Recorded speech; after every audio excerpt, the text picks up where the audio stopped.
मायावती आजम खान की हिमायत में आगे आई हैं। उन्होंने सिलसिलावार ट्वीट किए हैं। मायावती ने लिखा है कि बीजेपी इख्तिदार वाली रियासतों में भी कांग्रेस की ही तरह गरीबों, दलितों, आदिवासियों और मुसलमानों को निशाना बनाया जा रहा है।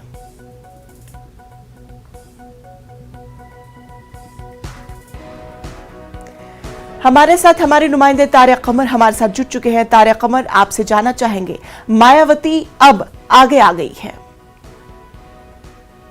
हाँ इंशा, देखिए इसकी तवक्को बहुत पहले से की जा रही थी, लेकिन ताखीर हुई है, लेकिन एक मुस्बत ताखीर इसे कह सकते हैं, क्योंकि देखिए मायावती के ऐलानात अपने आप में, उनके बयानात बहुत अहमियत इसलिए रखते हैं कि जाहिर है कि बीएसपी का एक बड़ा वोट बैंक रहा है, और जब बीएसपी की वोट बैंक और मुस्लिम वोट बैंक की इश्तराक हुआ है या कहीं ना कहीं मुफाहमत हुई है, तब इनकलाब जरूर आया है सियासी तौर पर। तो देखिए आजम खान की हिमायत की बात हो या मुसलमानों के हवाले से उनका कोई बयान हो, दलितों के हवालों से, पसमानदा तबकात के हवालों से या तमाम तर लोगों के हवालों से, तो ये अपने आप में एक बहुत अहम बयान तस्वुर किया जा रहा है। और खास तौर से आने वाला जो लोकसभा का इलेक्शन होगा उसके पेश नज़र जो एक इक्वेशन बनती नजर आती है, उसके पस मंजर में जो सियासी मुबस्सिरीन हैं, सियासी दानिश्वर हैं, इस बयान को खासा अहम मानना है इंशा। तो अब देखना यही है कि इस बयान के क्या असर मुरतब होते हैं सियासी हलकों में, समाजी हलकों में, और बिलखुसूस उस वोट बैंक पर जिसको मायावती का वोट बैंक कहा जाता रहा है, या उस वोट बैंक पर जिसको अखिलेश का वोट बैंक कहा जाता रहा है। तारिक कमर, आपका तजुर्बा क्या कहता है? मायावती के इस बयान से क्या आने वाले इलेक्शन में किस तरह के असरात मुरतब होंगे?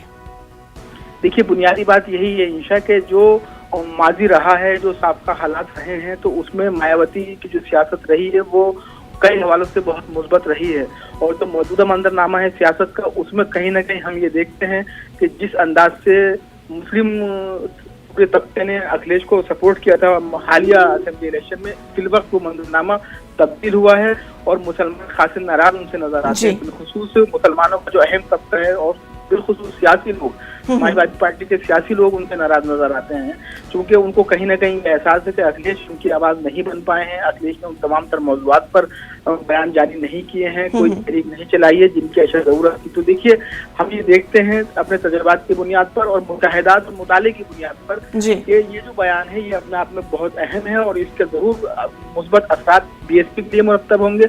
और अगर वाकई कोई ऐसी इक्वेशन बनती है मुस्लिम वोट बैंक की और दलित वोट बैंक की, तो एक बड़ा मंजरनामा जो है यूपी में उभर कर एक बार फिर सामने आने की इम्कानात रोशन जाएंगे। बिल्कुल तारिक कमर, अब ये आने वाला वक्त ही बताएगा कि मायावती के कदम किस तरह के सियासी मैदान में उतरते हैं और कितनी मजबूती के साथ वो आने वाले इलेक्शन में अपना जो लहा मनवा सकती है। तफसीलात के लिए बेहद शुक्रिया।